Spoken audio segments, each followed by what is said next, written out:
So if you got your Bibles, go and open them with me, the book of 1 Corinthians chapter 6, that we're going to be reading from in just a few moments. But before we do that, I would like to share a couple thoughts with you about what we're talking about. I think it's so very important. Last month we talked about the idea of what it means to be with someone and to make the most of that time. And today we're going to sort of begin to process a couple thoughts that relate to that very idea. And that is, your with time is important, but just as important is your not with time. The time that you are with your spouse, you make the most of it, but most of us spend most of our time not with our spouse. I don't know, maybe you probably remember, those of you who are like me and Luann, just newlyweds, you remember when you first met. And I remember when I first met with Luann, and she was only 13 years old, and I was 15, and bucktooth, that was me, not her, and totally unimpressed with me whatsoever, and I thought she was as cute as a button, but she was only 13. She was a child back in those days. Of course, I was an adult. I was 15 years old. A few years later, we were in Lexington, Kentucky. I had taken some kids from where my dad pastored up to Lexington, and I saw Luann at the end of the huge, massive building where they were, and I thought, hey, that's Luann. But Luann said my jaw dropped. She literally saw my jaw drop, and I thought, when she told me that just about a year or so ago, and I thought, I don't remember that quite the way you remember, but that's okay. It probably actually happened. But the reality is that from that moment on, I thought, okay, Dad is like, she is awesome. And I went back the next week and the next week taking kids because it was my spiritual duty to do that. And sure enough, she was there, and we spent a little time together on the comings and goings of those 2 weeks where she was working at camp, and I was doing what I was doing in between college. And sure enough, she's graduating to go to college, and I'm talking to her about that, and I say, hey, where are you planning on going? Well, I'm going to Southeastern Community College. It's cheap. I said, you need to go to Lee University really bad. And I said, her sister graduated from there, and she was aware of it, and I said, really, you can do this. I'm confident that you can go to Lee, and I'm thinking all along, you don't know what's going to happen to me. But anyway, so she actually changed her plans to go from going to college at home to going to Lee. And 2 days after she got there, I walked into a world history class, and there she was, sitting there. And I'm thinking to myself, okay, God, you are so good. It's amazing. And I had a car, a green green Volkswagen Rabbit. I don't know if anybody remember that, but I had one of those. And in the process of time, like about 6 hours later, I asked her out for a date to go to Shoney's. And we went to Shoney's on this date, and I just thought, wow, this is amazing. And took her to Shoney's, and I got spaghetti all over me. No, I didn't really. I got spaghetti, and it was, she got a salad or something, and kept it light, and oh my goodness, it was just awesome. And we dated from that point forward, and had a wonderful period of time. And because I had a car and she didn't, I got to take her home to Lynch, Kentucky every time she went home. Isn't that great? I had a captive audience. It was wonderful. So 3 years passed. And, I do all I could to get her out of the library, and we'd go to Wendy's and split a Wendy burger, and because she's just studied way too much, I thought, because she graduated summa cum laude and I graduated praise laude, it's sort of like worked just right for us. And so my goal was to, spend as much time with her as possible and not fail, Her goal was to make straight A's, which she did. How could someone so smart, fall for someone like me? I'm tricky. That's what I am, a tricky guy. So anyway, about, my senior year, that was Luann's junior year, she had a year of internship to do somewhere, and she'd already applied to Pikeville, Kentucky, and Lexington, Kentucky, and was accepted to do her med tech internship in both those places, and I had accepted a position in Phoenix, Arizona, and I'm thinking, this is not looking good, after 3 years of dating, and I've already asked her to marry me twice, and she said no both times. And this is really important to get, and so I said, honey, why don't you apply to Maricopa County Hospital in Phoenix? She said, honey, I've already been accepted to 2 places in Kentucky, and it doesn't cost anything for me to go there. Why would I do? I said, I think it'd probably be really wise if you did that. She said, they're not going to take me. They're just not going to do it. And she said, okay, nevertheless, at your word, just like Peter, she did. And about 3 weeks later, she got a phone call from Maricopa County Hospital saying, we'd like for you to fly out so we could interview you. Well, Luann never flown before, I don't think. She's in here. Maybe she's not in here right now. Anyway, so she comes to me and she says, I'm not going to fly out. That's going to cost like $75 or $100 to fly away to Arizona and back. I'm not going to do that. I've never flown before. I'm not going to do that. I can't do that. And so she called them and said that she couldn't afford to fly out for an interview. And they said, well, okay, we're sorry. And click. 2 days later, they called her back and said, we decided to take you anyway. Yeah. Yeah. So I went to Zales and got a great big old 1/8 of a carat diamond ring that cost about $300. Yeah. Got on one knee. This is in February. Got on one knee. Said, will you marry me? On the third time, it was a charm. We did it. It's amazing. Woo! Yeah. So why am I saying all that? When all that was going on, some amazing things happened in our lives. It's just God did it all. But right then, you know what happens like when you're in love? You go on the phone and you say, hey, how are you? Hey, how you doing? You hang up first, and I'll hang up. You hang up first, and I'll hang up. All that. Well, when I graduated from Lee in May, she was going to go to Maricopa County Hospital to do her internship and paid 75 cents an hour. That's what she made while she was there, and that was my first church job. And she had like $700 of babysitting money that she'd saved for like 10 years babysitting. That was our honeymoon money getting to Phoenix, Arizona. I was a college student. I preached a revival in Broadhead, Kentucky, made like $85, and she had her $700, and hey, we were good to go. And we drove all the way across country with a credit card and $700. And we had the time of our life. There is no way in the world you would get me to get in a car and drive across country with $700 and $80 in preaching money and think it would be like the stupidest thing in the world. But here's the problem. When you're in love, when you love somebody, you do things that you don't normally do. Does anybody notice that? Yeah, you do crazy stuff. There are 3 centers in your brain. They took people that were in love, and they showed a picture of the person that they were beloved. And they took that picture, and they showed it to them. They put them in an MRI machine. They showed 3 areas of the brain that were firing up like crazy, which were exactly the same 3 centers of the brain when the person is taking cocaine. So basically, you're stoned when you fall in love. That's sort of what's going on, So anyway, so you're all in love and you do crazy things, and that's exactly what we did. We had no idea what was going on. And but there was no fear. So we go across the United States, and we get there, and we by the time we got to Oklahoma City, the front end alignment, my front end of my car was out of alignment, and the metal was showing on both tires on the front. And we had to stop at a place to get new tires, and they didn't realign the tires. So guess what happened by the time we got to Phoenix? Those were worn out too. But you know what? We were young, and the 3 areas of my brain were firing like crazy. I was on cocaine. Luann was. We were just happy to be here. Everything we owned was in the back seat. The trunk of our car. There was not a single stitch of anything in the back seat. We had nothing at all. But those 3 areas of my brain were firing just great. And she was just right there, just doling out that $800 worth of babysitting money without any problem whatsoever. We were happy as a clam. Our tires were bald. We'd never been, so that's crazy, But the reality is this, is that when you fall in love, you do go a little crazy.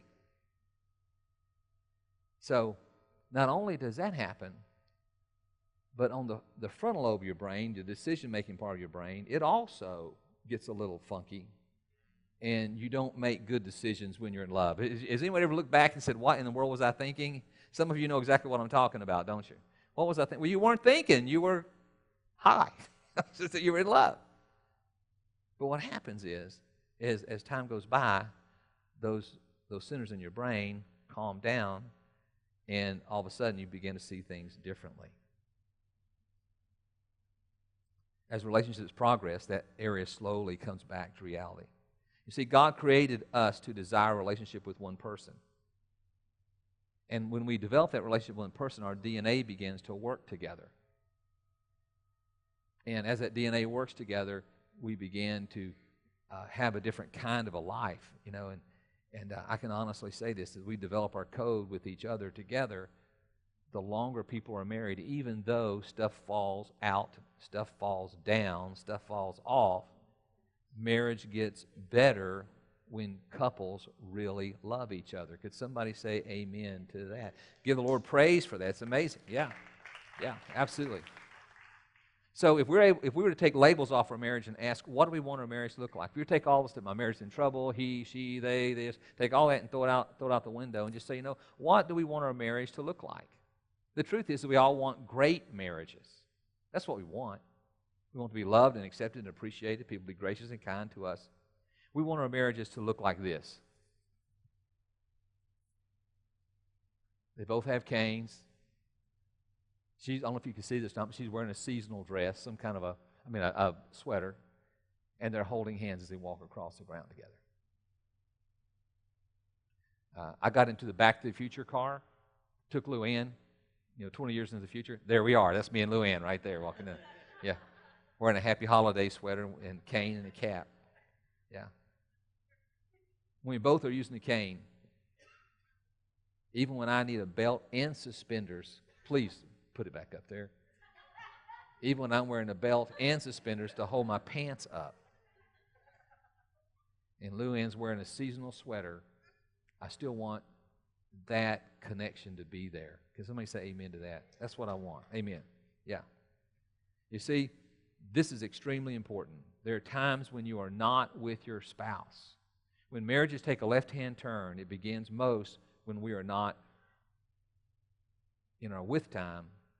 It's in activities like the gym or shopping or online or some other kind of thing that's going on. And it's when we're not with our spouses, it's such a very dangerous time.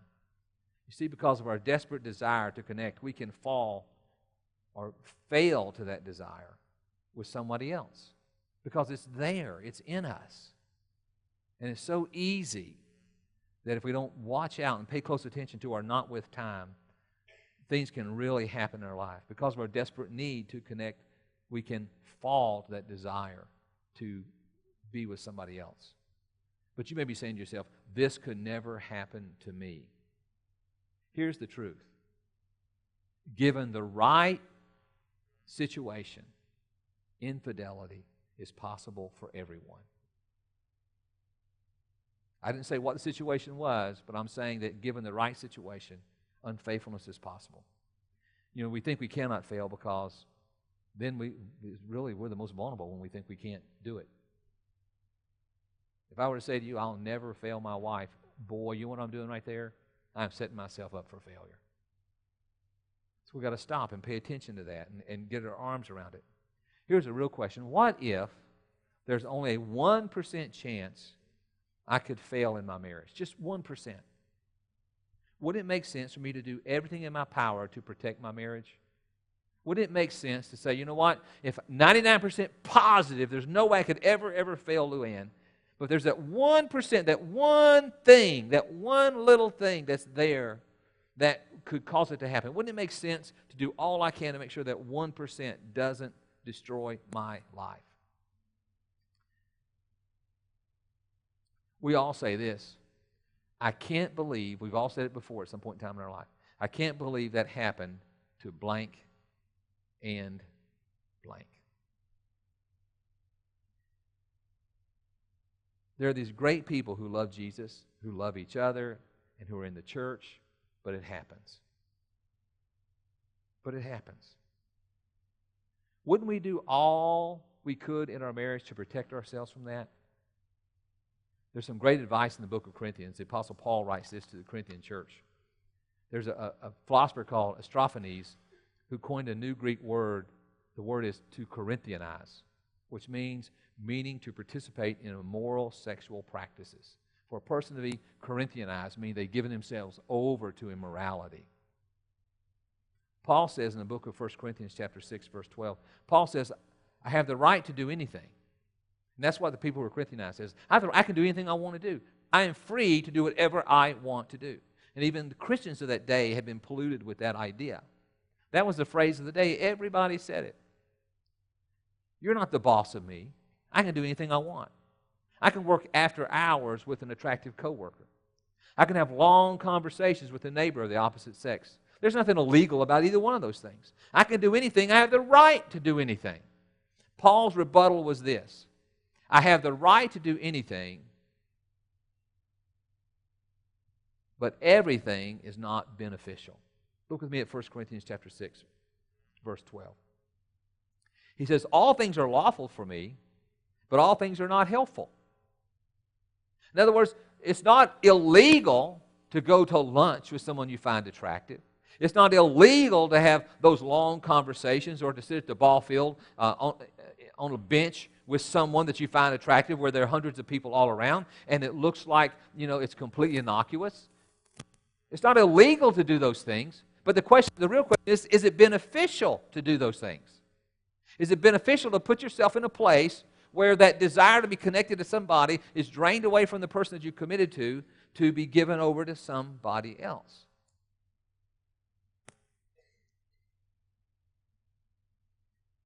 He's working with people in a different culture. You say, well, Pastor, that's not be like Pastor Carr. Just say, don't do that. Don't take a stupid pill and let it go away to the bone. He didn't say that. He said, but everything's not beneficial. He was saying to them, ask the question, is it beneficial for me to do this? Is it beneficial? We can't do what we want, but is it beneficial? We can do the things previously mentioned, but is it beneficial? We can connect to an old flame in social media, but is it beneficial? Someone that you had a crush on 15 years ago, and you see them on Facebook, and you just say, oh, I like that, boom, and get them on your Facebook page? Really? Look at 1 Corinthians chapter 6, verse 18. He says, flee sexual immorality. Every sin that a man does is outside his body, but he who commits sexual immorality sins against his own body. You see, this one is different because it's inside your body. And when the Apostle Paul uses the word, he says flee. What he's really saying is this: run at the first sign of failure, at the first red flag. Run. And for those of you who are not married yet, if you're entering into a relationship with somebody and it's not really the way it needs to be, it's not just about married people. It's about everybody. And if you're single and you're in a situation where you find yourself engage in behaviors that if I were married, would I do this with this person? You've got to ask yourself that question very, very quickly. The amazing thing about his statement, free from sexual immorality or infidelity or unfaithfulness, is very important. We need to be paranoid crazy about this because it's in our body and to stop and say, whoa, I need to pay close attention to this. Paul is giving this advice as though he had done the brain research himself. Remember a moment ago we talked about it's like being on heroin, cocaine? You see, the ability for us to fall in love is in all of us, and it's progressive. What he's really saying is this. He's saying if you have a little red flag that goes up, that there's something happening here, there's something going on here, he says that what you need to do is take yourself out of the situation as quickly as possible. Why? Because those dopamines and all those things that cause your brain to do what it does, to cause testosterone to release, to cause sexual attraction to happen, to cause us to get stupid, is progressive. In other words, it gets worse and worse and worse as we go forward. When it starts to happen, dopamine kicks in, the ability to think critically is diminished and continues to diminish. That's why the Apostle Paul says, run at the first hint before you get snared in this moment. Just walk away. I like to describe it as this. It's called drunk thinking. You're just not thinking. People think and even say things like this when this is going on in their head. I never loved him or her in the first place. Or how about this one? If I get divorced and remarried, my children will have another person to love them. Another person to love them. Oh, this is a great one. She is my soulmate. Men, let me tell you something. Why is it that all men who find a soulmate always find a soulmate 20 years younger than their spouse? Anybody got that figured out yet? Give me a big fat break because it happens every time. I've never seen a man divorce his wife and go marry somebody 20 years or 30 years older than him and say, oh my goodness, I've been looking for this person all my life. No, they always go back to grade school, and that's where they find the person. It's like, what's up with that? I want to encourage you to step back and think to yourself, if I'm saying stupid things, if my thinking is sideways, you're already being impacted. You are living a buzzed, drunk life relationally. The problem is if they leave this person in time, the chemicals go away, then they're standing there with a relational hangover, and they say, I cannot believe what happened, and damage that has been done, and it's too late.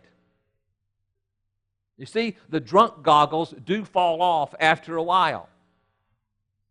I think we need to repeat that. Everybody in the house, even if you're not being drunk right now, just say it. The drunk goggles fall off after a while. And they do.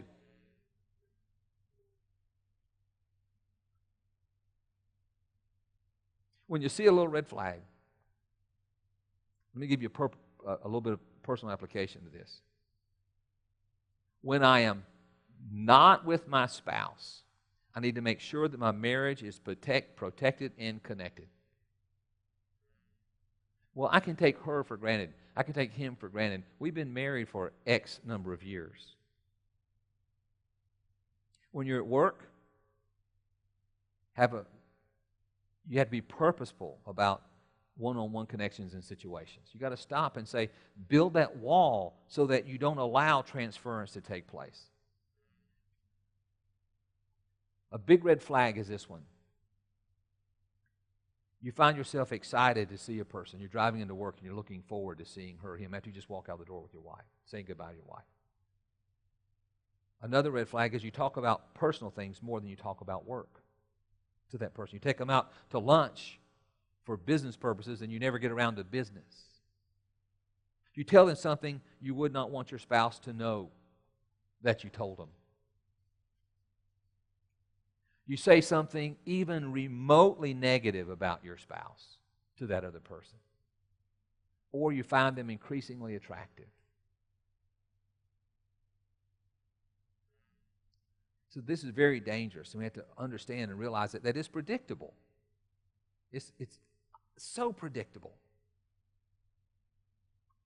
When your brain clicks in love, it releases dopamine and triggers testosterone, triggers sexual desire. That's why a person never thought was attractive, but suddenly finds that person to be attractive. I work with this person all the time. I never really had that feeling, but now I got that feeling. Why? Because your brain is doing these things because of the way we're wired to connect with other people. And then that person becomes the person we want to meet our emotional needs. We shut down from the person we're married to, and we begin to take our feelings and give them to that person. Say, Pastor, I thought I was the only person that ever happened to. It happens every single day. All over the place. It happens everywhere. So what do we need to do? We need to set boundaries. They may be limiting, but they're helpful. We have to set guardrails in order to make relational failure not as possible. See, Pastor, but not me. Look at me. You know what? Your marriage matters as much as anybody else's. Your marriage is important.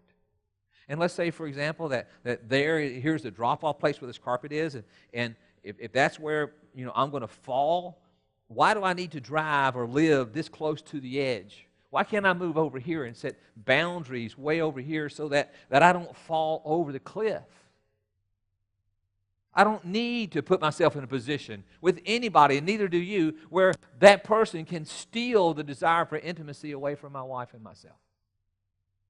So, and you're no different. You need to step back and say, let me do this. Set your guardrails in order to make relational failure not possible. At work, in the neighborhood, at the ball field, in volunteering, at the gym. If you may here work out at the gym, don't raise your hand. But if you work out at the gym, like if I work out at the gym, the best way for me to not get caught up in looking around is to take my glasses off. This is all good. Everybody looks the same.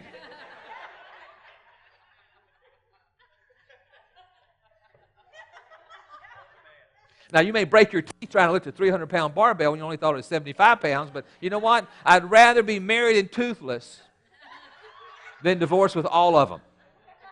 Can somebody say amen to that? Yeah. So you stop and say, Lord, everywhere I go, I need to pay attention, regardless. Social media, oh my goodness. Facebook is the perfect media for relational failure. Very quickly, Luann and I had gone up to Kentucky several years ago. This is when the internet was still, AOL was beep, pop, pop, pop, pop, pop, pop, pop, and then it was slowly landing. Luann and I stopped at a gas station, grocery store, combination laundromat. Are you with me? You know what I'm talking about, don't you? They weren't selling Taco Bell and Burger King. They were selling homemade stuff in the back, like hot dogs that had been on the thing for like 100 years. Anyway, so we walk in, and we're going to get some gum for our kids or whatever, and I go to the restroom on the other side where the laundromat is, and this guy has a great big old belt buckle and blue jeans, and he looks sad. He looks so sad. And he was there at the laundromat washing the clothes. And I just felt something, and hey, man, you okay? And he said this to me. This was, beep, pop, pop, pop, pop, pop, pop, pop. You remember? I mean, really? He said, well, I'm here washing my clothes because my wife went and took my truck and met a man from Texas on the internet. And she took my truck, and she left me for a guy in Texas. On the internet. I almost fell to the floor. Literally.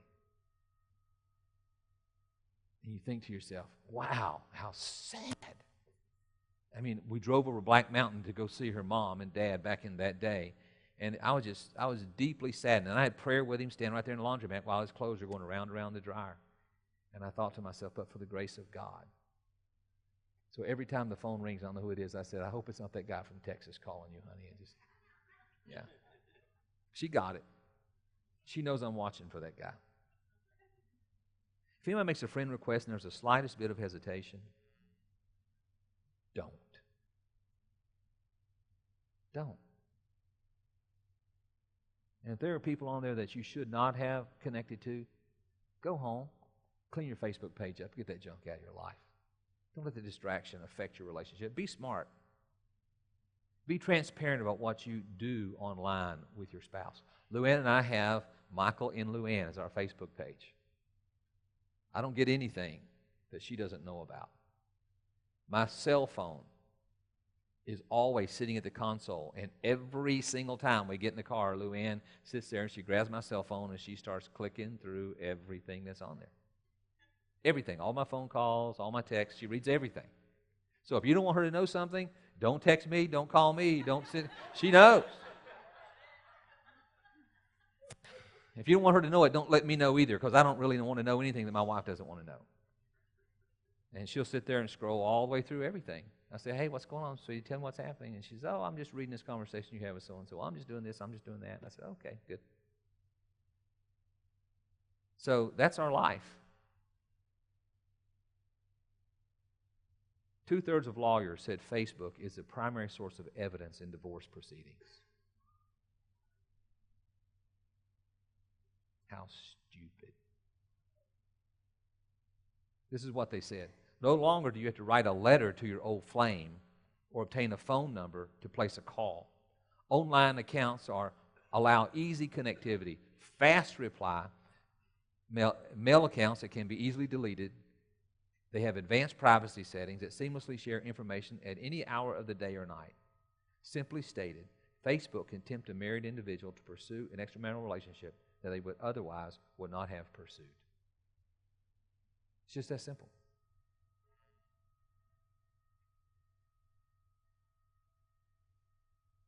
My advice is this: use technology to connect with your spouse in the same way that the enemy would like for you to do it with somebody else. Text your wife, hey, you good-looking thing, let's go to Sonic and get a hamburger tonight. Let's go. I'll meet you there. Let's go. Let's go watch a movie tonight. Text your wife. Tell her how beautiful she is. People who commit adultery do it all the time. Why can't we do it with our spouse? That makes sense, don't you think? Yeah, it makes all kinds. Go ahead. Yeah. Yeah. So, if you're going to use Facebook, make your spouse your primary connection. Don't be afraid to text your spouse at work and say, hey, you hunk of burning love. I can't wait to see you. Yeah.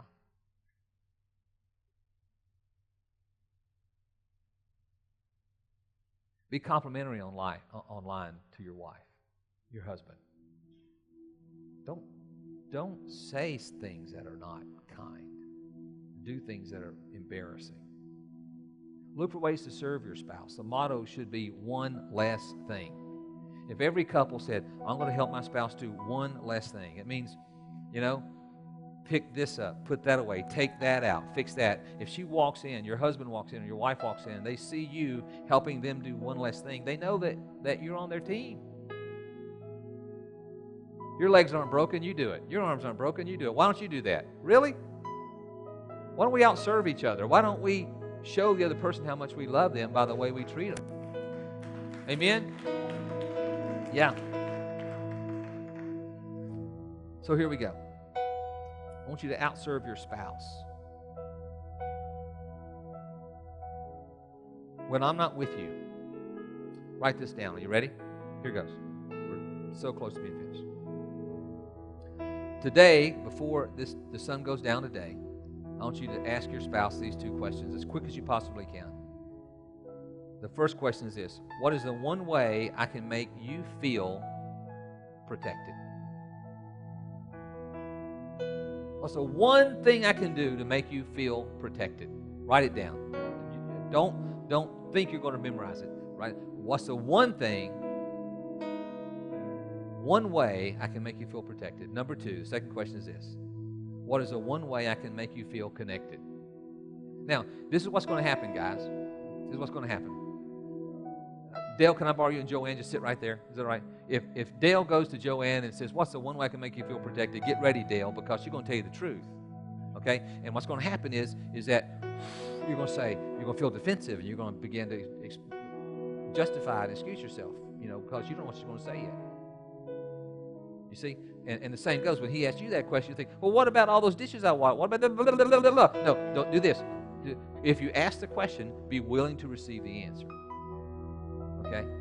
What's the one way I can make you feel protected? And then the next question is, what's the one way I can make you feel connected? Same thing. You may think to yourself, I'm doing all this stuff. I go home, I go out to work, and I make the money, and I bring home the check, and you spend it all, so what more do you need? We can be very defensive, and all I'm saying is this, is that don't do that. Ask these two questions. What's the one way I can make you feel protected? What's the one way I can make you feel connected?